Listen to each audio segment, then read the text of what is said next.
What if you could take your technical Revit model, something that looks like this, and in just a short amount of time, transform it into a photorealistic, living world that looks like this? Today, we're building the ultimate workflow, taking an Autodesk Revit project, optimizing it in 3ds Max, and unlocking the real-time power of D5 Render. To make this easy to follow, we'll be using the basic sample project from Autodesk.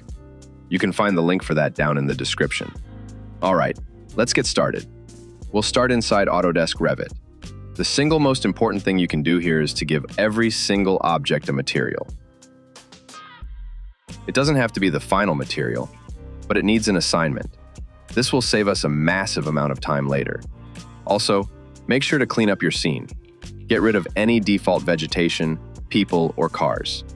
We'll be replacing all of those with much higher quality D5 models. Once your scene is clean and prepped, go to File, Export, and save it as an FBX.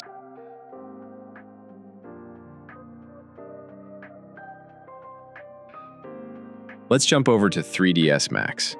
We'll go to File, Import, and choose Link FBX. Select the file we just saved from Revit. Now this next part is a key step. A preset window will pop up. Since we gave all our objects materials, we can choose Combine by Revit Material. This is a game changer. It automatically groups all objects that share the same material, making adjustments incredibly easy. To make any changes, we need to bind the file to our scene. Go to File, Reference, Manage Links. In the Files tab, select your link and just press Bind. Now for more cleanup.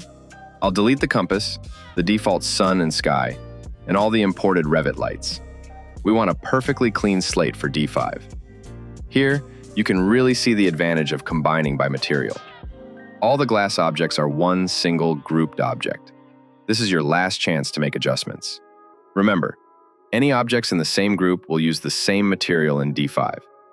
If you need to separate anything, do it now. One last vital step before we export. D5 Render can't properly read Autodesk's generic materials.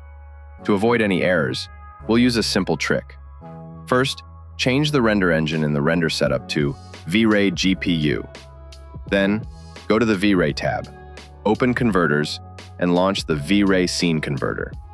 Just press Start Conversion. This will instantly change all our Autodesk materials into V-Ray materials, which D5 can read perfectly. Oh, and one more thing. This terrain mesh is a little too edgy for my taste. I'll just add a smooth modifier and press Auto Smooth. That looks much cleaner. When your scene is ready, just press the D5 exporter icon. Deselect Keep Group Hierarchy and press Export.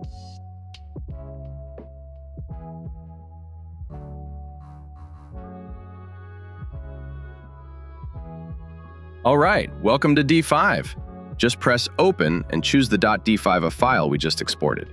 And just like that, our Revit scene is ready to go.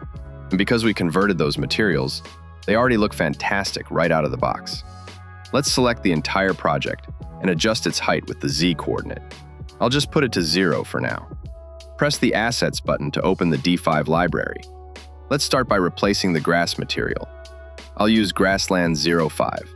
Just press the check mark and click on the object you want to apply it to. Now, we need to adjust the UV size. Press I to get the material picker, click the grass, and on the right side, let's adjust the UV stretch. A size of 0.025 seems about right. Before we add any more details, let's find our main camera angle. This is the most important step for an efficient workflow. Use the Shift key and your mouse to find a powerful shot. Once you have one, create a new scene. Let's edit the camera. I'll change the aspect ratio to 16:9 and stick with a wide 25mm focal length. I'll also use the 2-point perspective mode to keep all my vertical lines perfectly straight.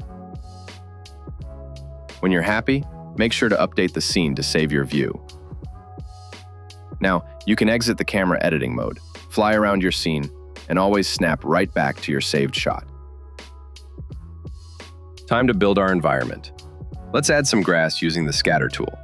I'll choose lawn, and natural meadow 11 looks good. Just press create. Now, let's fix a few more materials on the model. I'll use a white smooth concrete for these walls. For the roof, I'll use red root tile 01. Always remember to adjust the UVS so the scale looks correct. I need to rotate this one and stretch it a bit. And for the wood, European birch looks nice. Take a moment to adjust the other materials as you like.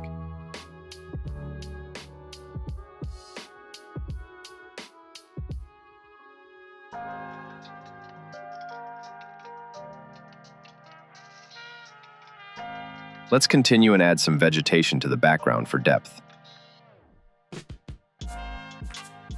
I'll use Quercus rubra. D5 has an amazing brush feature. Just press the brush icon, select the trees you want to use, and you can paint them right into your scene. Adjust the radius, density, and size as you like.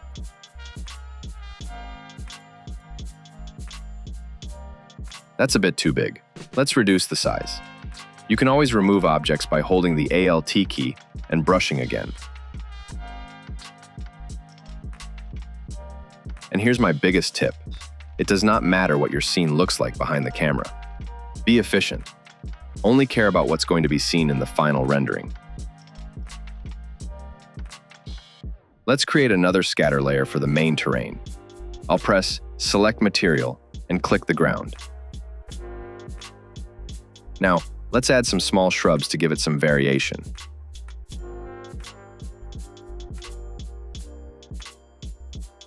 This is way too dense.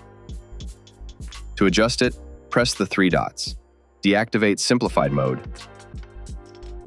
And now we can choose a different noise pattern and fine-tune the scaling.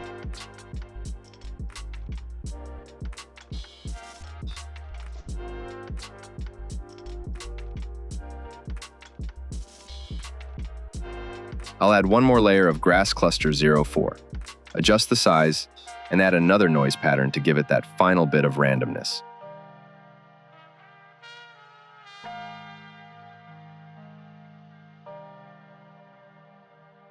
Feel free to explore the asset library and add more details like stones, branches, or bushes.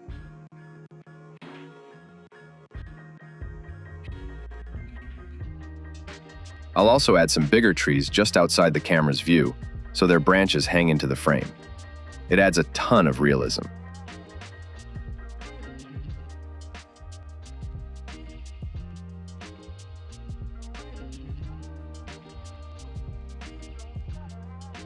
Our scene is built.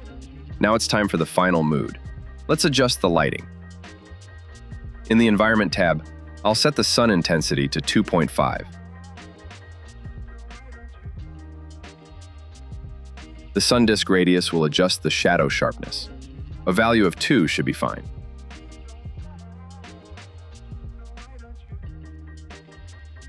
Now, just play with the altitude and azimuth to get those beautiful shadows stretching across your scene.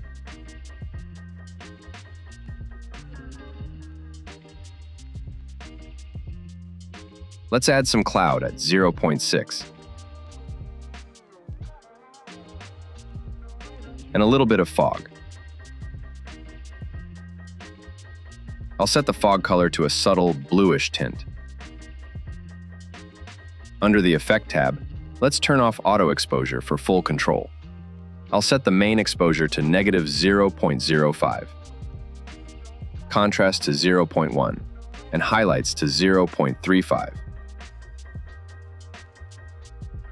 A white balance of 7,000 Kelvin will give it a nice, warm afternoon feel. Let's add a touch of bloom at 0.1. A vignette at 0.5. Chromatic aberration at 0.15. And I'll desaturate the image just a tiny bit with -0.15. Finally, let's add some ambient occlusion for nice contact shadows. And remember, always update your camera view to save these adjustments. To really tie the colors together, let's add a LUT. I'll use a LUT from Lens Distortions.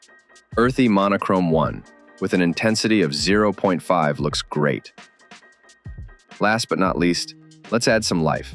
I'll search the asset browser for birds, deactivate their animation, and place a few in the sky. I'll also add some human characters to give the rendering a story. Just place them where they feel natural.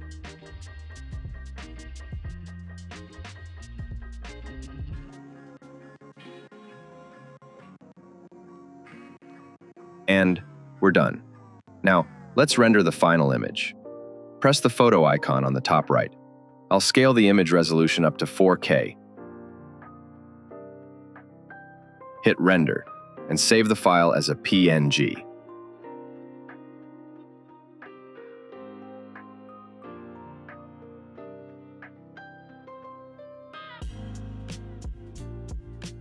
That's it, and there we have it.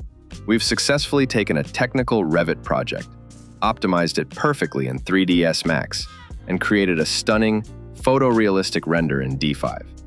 This workflow is incredibly powerful and, most of all, fast. I really hope you learned something new in this tutorial. If you like this workflow, let me know in the comments. Thanks so much for watching, and I'll see you in the next one.